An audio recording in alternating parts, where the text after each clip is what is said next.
Hablar un poco acerca de infecciones y embarazo y lo vamos a hacer de una manera un poco diferente. Hay unas en las cuales me quiero detener y otras que realmente no lo voy a hacer.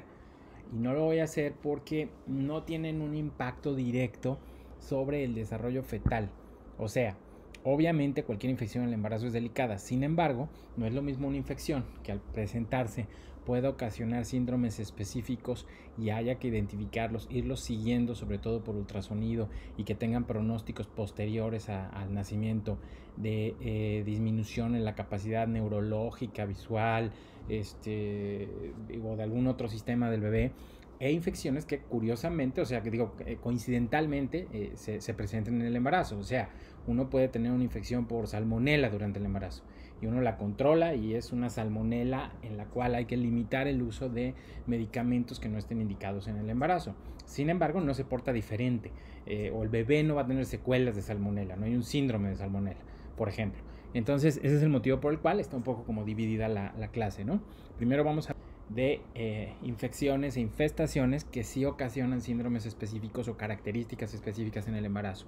El perfil TORCH, que ya está identificado aproximadamente desde hace 50 años, se ha ido modificando con algún otro par de infecciones complementarias, pero en general significa toxoplasmosis, otros, o sea, sífilis, rubiola, citomegalovirus y herpes. Estas infecciones van subiendo y van bajando su frecuencia de presentación de acuerdo al lugar en donde nos encontremos, de acuerdo al perfil de paciente, de acuerdo a los controles de salud que tengamos específicamente para esa etiología, ¿no? Bueno, el TORCH en general puede contagiarse durante el embarazo o al recién nacido a través de la vía hematógena o la vía vertical durante el trabajo de parto. Puede ocasionar este síndrome o este grupo de alteraciones de desarrollo en el embarazo o en el bebé. Restricción de crecimiento intrauterino, un proceso de ictericia posterior al nacimiento, alteraciones oculares, cutáneas, alteraciones del síndrome del sistema nervioso central y alteraciones viscerales, ¿no? Y puede haber también manifestaciones en la madre. Sin embargo, muchas cursan de una manera subclínica. En algunas ocasiones encontramos algunas alteraciones de desarrollo fetal o encontramos algunos problemas de desarrollo en la velocidad, o sea, de restricción de crecimiento intrauterino, y de manera secundaria, dentro de la búsqueda de etiología, vamos a solicitar un perfil TORCH sin que la madre realmente haya reflejado alguna sintomatología. El primero es la toxoplasmosis. Obviamente, la diferencia en la edad fetal, o sea, en el tiempo de embarazo, va a impactar en la frecuencia y la gravedad de infección. Entonces, el riesgo de que haya una infección fetal se incrementa conforme avance el embarazo. O sea, a mayor edad gestacional, mayor riesgo de infección. Sin embargo, bueno, aquí habría que hacer la corrección. Vamos a hablar de infestación porque es una parasitosis, ¿no? En cuanto a la gravedad del impacto fetal, se va a presentar más mientras más temprano sea el embarazo. Entonces, puede haber datos clínicos de infección de manera más temprana y al final no tanto. Esta es la historia natural de la enfermedad que ustedes ya la vieron en infectología. Esta es la tétrada de Sabin: corioretinitis, calcificaciones intracraneales, convulsiones e hidrocefalia. No todos los recién nacidos van a presentarlas, sin embargo, sí se puede considerar característica cuando la encontramos, ¿no? Entonces hay que recordarla porque en algún momento se las pueden preguntar en algún examen en la residencia o para el examen nacional, etcétera. ¿Cómo se hace el diagnóstico? Pues se debe demostrar el parásito en líquido cefalorraquídeo. Se puede hacer una determinación de anticuerpos y siempre hay que hacer esa diferenciación entre la determinación de anticuerpos IgG y la determinación de anticuerpos IgM. Los IgM se van a negativizar después de algunos meses, se van a presentar desde 10 días después de la infección y pueden aumentar en la semana 3 a 6. Estos son los tratamientos o los esquemas de tratamiento que se deben de dar, ¿sí? Aquí no me voy a detener a esto. Lo importante es que ustedes los conozcan. Definitivamente, algo que hay que aclarar es que este tipo de infestaciones e infecciones durante el embarazo deben de ser referidas a un equipo multidisciplinario, o sea, un obstetra que esté controlando un embarazo, un materno fetal que esté controlando la vigilancia fetal, la evolución del desarrollo y del crecimiento del feto, y también se hace una interconsulta a infectología, porque nosotros como ginecólogos, hay que ser claros, no estamos acostumbrados a dar estos medicamentos. Entonces a lo mejor hay un médico general que haya visto más toxoplasmosis que las toxoplasmosis que hemos visto nosotros ya como especialistas en mujeres embarazadas, por una cuestión lógica, ¿no? Y también tiene que ver mucho con el antecedente del contacto, aquí lo podemos ver, ¿sí? Del contacto con gatos, etcétera, ¿no? Entonces, de acuerdo a la historia natural de la enfermedad. Entonces nos debemos de basar en un equipo multidisciplinario. En cuanto a los otros, que corresponde a la sífilis, 25%, un cuarto de los casos tienen infección temprana y grave, lo que va a terminar en un aborto, ¿sí? Cuando la infección se presenta después del cuarto mes, pueden aparecer las lesiones o el bebé va a desarrollarse y a presentar lesiones de sífilis congénita, ¿sí? Y la posibilidad de infección es muy importante, muy alta en las etapas primaria, secundaria y latente temprana. Y disminuye en la latente tardía, ¿no? Bueno. Estas son las características que puede presentar un recién nacido que tuvo infección intrauterina por sífilis. No quiero detenerme a leerlas, simplemente revisen la charla para que ustedes las conozcan, pero otra cosa, ¿no? O sea, esto es ya extremadamente raro, tiene que ser en lugares donde haya una zona endémica para sífilis. Yo no he visto casos de sífilis congénita en la medicina privada en los últimos 20 años, con eso les digo todo. Entonces, parte de mi falta de experiencia y de contacto actual con esa patología es precisamente porque en una zona citadina con un perfil de paciente promedio no encontramos sífilis afortunadamente, aunque ustedes puedan leer en Infecto y en otras áreas que hay un rebrote o un resurgimiento de esta enfermedad, ¿no? Aquí están las manifestaciones tardías, espérame tantito, aquí están, que ustedes pueden observar, pero bueno, aquí ya estaríamos hablando sobre todo de manifestaciones que se presentan postnatales en niños y en adultos. Hay pruebas de detección, esto es importante, las no treponémicas, la VDRL, que ya sabemos que no son específicas, o sea, estas pueden salir positivas para otras infecciones y para otras enfermedades inmunológicas. Las treponémicas, la inmovilización del treponema, absorción antitreponema de anticuerpos por fluorescencia, y bueno, se puede hacer también un examen microscópico del raspado. Aquí están las interpretaciones.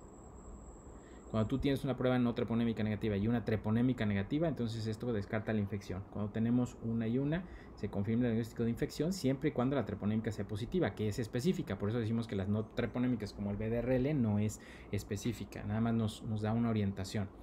Cuando tenemos una prueba treponémica negativa, una prueba no treponémica negativa y una prueba treponémica positiva, ya sabemos, bueno, esto es lo que mencionaba, muy específica la treponémica, y puede indicar infección activa o cicatriz inmune, una memoria inmune, y la positiva no treponémica y treponémica negativa, este es un resultado falso positivo. Fíjense el número tan alto de falsos positivos que tenemos en las no treponémicas como el VDRL y la de prueba de regina plasmática.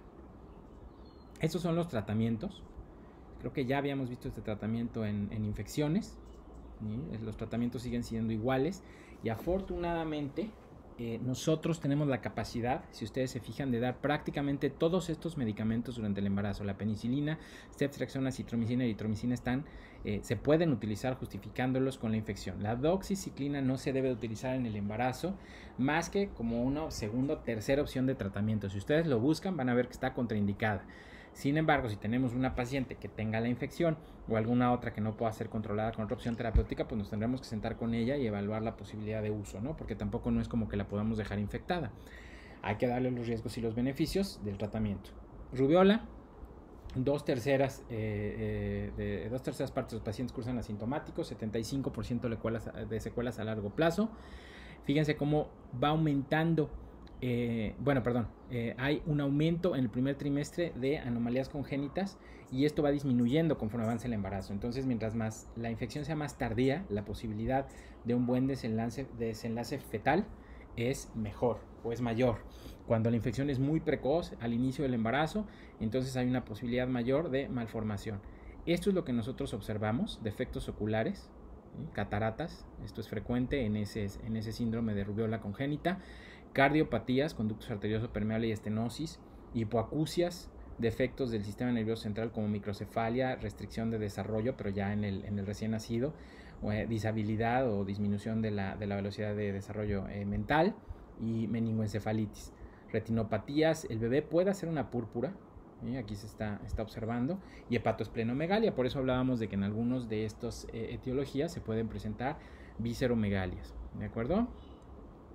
La determinación de anticuerpos es el mecanismo de elección o el diagnóstico de elección, ya sabemos, IgM de manera temprana, y a veces nosotros nos vamos a encontrar a las IgGs aumentadas, lo cual habla de memoria inmunológica, no de infección y de actividad. Entonces hay que tener mucho cuidado en la manera de interpretar, porque de pronto le pedimos un perfil TORCH a la paciente y si no sabemos interpretarlo, la paciente lo lee antes, ve que tiene unas IgGs aumentadas y pues resulta que eso lo que significa es memoria inmunológica. No significa que haya tenido la infección y menos durante el embarazo, ¿no? Entonces eso hay que explicárselo bien, que no se ponga ahí a tratar de interpretar y también nosotros tener un conocimiento de cómo podrían salir los resultados y qué es lo que significa infección activa o actividad y qué es lo que significa memoria inmunológica. En cuanto al citomegalovirus, de estas infecciones de TORCH es la más frecuente. 15% de los neonatos van a ser sintomáticos, ¿sí? Un alto porcentaje de los neonatos, cuando la infección es de reactivación, porque aquí estamos hablando de materna primaria, sobre el 5% va a ser sintomático y el 90-95% van a ser asintomáticos. Es más frecuente que se presente en la primera mitad del embarazo, la infección transplacentaria. Bueno, aquí están los datos en microcefalia, ictericia, petequias, púrpura, coriretinitis, restricción de crecimiento intrauterino y hepatosplenomegalia. Esas serían también las características del citomegalovirus, que como ven son muchas similares con las de la rubeola.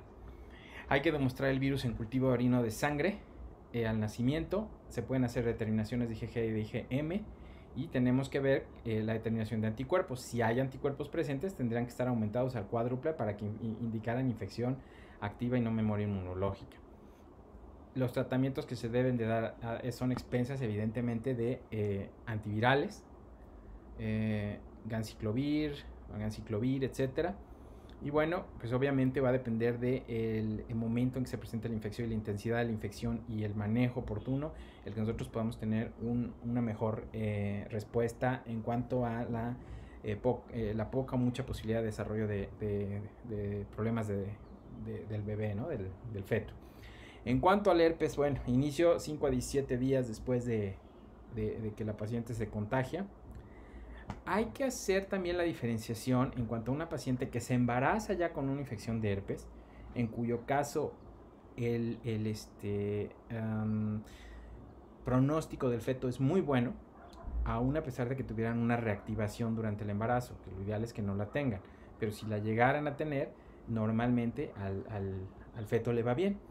A una embarazada que se infecta estando embarazada y entonces esto puede hacer que haya en el feto algunas secuelas o que el recién nacido se pueda contagiar, sobre todo durante la vía vertical o por vía vertical durante el parto.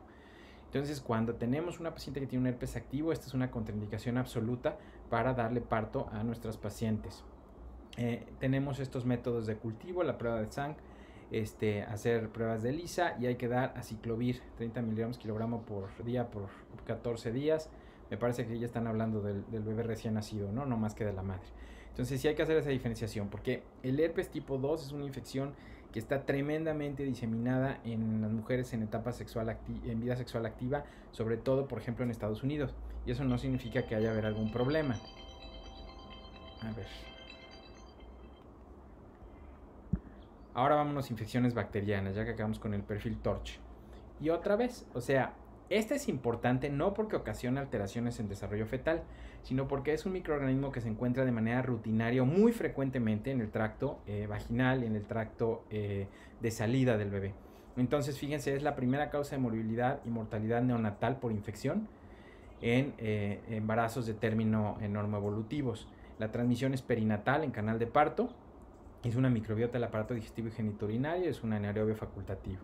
Ahora, ¿cuáles son los factores de riesgo? El que haya habido parto prematuro, o sea, el bebé sea, parto pretérmino sería lo correcto, con un bebé prematuro, ruptura de membranas que lo exponga más a la infección por estreptococo, el que haya datos de infección amniótica, coriamnionitis, un mal control de embarazo, fiebre durante el parto, trabajo de parto prolongado, e infecciones en la madre, cualquiera de estas. Ahora, ¿cómo se adquiere? Esta es una infección que se adquiere durante el paso del canal de parto y se manifiesta durante los primeros 7 días. Si nosotros tenemos un bebé que empieza a infectarse 10 días después, 15 días después, esto ya no puede ser secundario a una transmisión de estreptococos grupo B en el parto. Normalmente lo vemos en los primeros días. Las manifestaciones son estas: el bebé puede desarrollar una neumonía o problemas respiratorios, disnea, apnea, taquipnea, etcétera. Puede tener fiebre y las complicaciones pueden ser desde muerte fetal, problemas respiratorios, meningitis y neumonía. Ahora, ¿qué es lo que nosotros hacemos? Lo que nosotros hacemos de rutina, y esto es algo que ustedes deben de tener muy claro, es pedimos un control de exudado vaginal con cultivo y antibiograma en el tercer trimestre, alrededor de la semana 36 por ahí. Entonces nosotros con eso podemos identificar la posibilidad de que haya este tipo de infecciones y tratarlas antes del parto, y con esto prevenir la infección por estreptococos del grupo B. Si por alguna razón, doctoras y doctores, ustedes no pudieran tomar este cultivo porque la paciente no se lo hizo, porque no había un laboratorio que tuviera las facilidades en el lugar en donde estén, bueno, pues entonces se les puede dar esquemas de profilaxis antimicrobiana, se les puede dar ampicilina, se les puede dar penicilina G a las pacientes durante el trabajo de parto, ¿sí? O les pueden dar también ciclos de óvulos un par de semanas antes de que ya vayan a tener su evento obstétrico calculado, ciclos de óvulos de clindamicina, por ejemplo. Entonces la clindamicina se le puede dar también durante el parto, pero si le das unos óvulos de 7 días de clindamicina, con esto la proteges bastante bien, y esto evita que vayas a tener un tracto que esté infectado por estreptococos. También hay una vacuna, ¿sí? Esto va a depender de las diferentes distribuciones de serotipos en cada lugar, por lo tanto no hay una rutina de utilización de vacuna en mujeres embarazadas todavía. Y ustedes no la van a ver incluida todavía en los esquemas de vacunación de rutina para embarazadas. A lo mejor se puede lograr en algunos años, pero no es todavía el caso. Infección por Staphylococcus aureus. Normalmente tiene estas características, es un microorganismo que se ve mucho en la piel y que tiene un cierto grado de colonización en la vagina de la mujer. En tejidos blandos, piel infectada. ¿Dónde vemos mucho esto? Bueno, lo vemos sobre todo en la lactancia, cuando se produce una infección y una mastitis. Entonces esto es un evento de la madre, no tanto del feto. La infección por estafilococos en el recién nacido no es tan frecuente como la de estreptococos. Por lo tanto, lo que habría que cuidar es ese aspecto de la piel. Miren, estamos hablando acá de infecciones cutáneas, infecciones invasivas, pero nuevamente, ¿no? O sea, prácticamente aquí mezclaron un poquito la infección por estafilococo en pacientes de cualquier edad ya, ¿no? Todo esto también no aplica mucho. Sí se presentan, ¿no? O sea, habría que darle al neonato estas dosis, pero no lo vemos tan frecuentemente.